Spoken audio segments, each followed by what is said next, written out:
नमस्कार. आज तुम्हाला मी कोबी बटाट्याची भाजी करून दाखवणार आहे. त्यासाठी लागणारे साहित्य: 2 वाट्या बारीक चिरलेला कोबी, बटाट्याच्या फोडी, तेल, मोहरी, हळद, मीठ, हिंग, ठेचलेला लसूण, कढीपत्ता, बारीक चिरलेली हिरवी मिरची, बारीक चिरलेला कांदा, बारीक चिरलेला टोमॅटो. आता आपण फोडणीची तयारी करूया.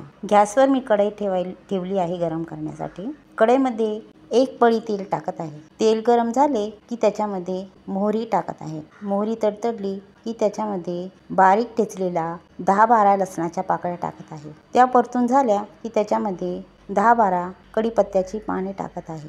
ते परतून झाले की त्याच्यामध्ये बारीक चिरलेली हिरवी मिरची टाकत आहे. तुमच्या तिखटेप्रमाणे तुम्हाला जसे तिखट लागत असेल तसे तुम्ही मिरची टाकू शकता. आम्हाला जास्त तिखट लागत आहे म्हणून आम्ही 10-12 मिरच्या घेतलेल्या आहेत. तुमच्या आवडीनुसार तुम्ही टाकू शकता. मिरच्या परतून झाल्या की त्याच्यामध्ये बारीक चिरलेला मध्यम आकाराचा कांदा टाकायचा व परतून घ्यायचे आहे व थोडे हिंग टाकायचे आहे. हिंग टाकले की त्याच्यामध्ये थोडे हळद टाकायचे आहे. कांदा ब्राऊन झाला की त्याच्यामध्ये बारीक चिरलेला एक मध्यम आकाराचा टोमॅटो टाकायचा आहे व चांगले परतून घ्यायचे आहे व थोडेसे मीठ टाकायचे आहे व चांगले परतून घ्यायचे आहे. नंतर त्याच्यामध्ये बटाट्याच्या फोडी टाकून परतून घ्यायचे आहे. बटाट्याच्या फोडी परतल्यानंतर त्याच्यामध्ये बारीक चिरलेला 250 ग्राम कोबी टाकायचा आहे व चांगले परतून घ्यायचे आहे व थोडेसे मीठ टाकून परतून घ्यायचे आहे. कोबीमुळे आपले हाडे मजबूत होतात व वजनही कमी होते. कोबीमुळे आपली इम्युनिटी चांगली राहते म्हणून कोबी हा आवर्जून खावे.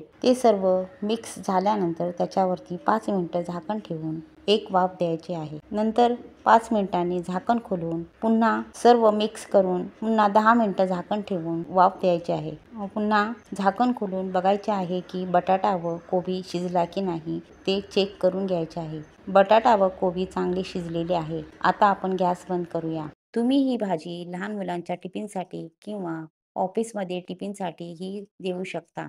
ही भाजी इतकी छान झालेली आहे की घरभर सुगंध सुटलेला आहे. तुम्ही ही भाजी नक्की ट्राय करून पहा. भेटूया पुढच्या रेसिपीमध्ये. तोपर्यंत बाय बाय.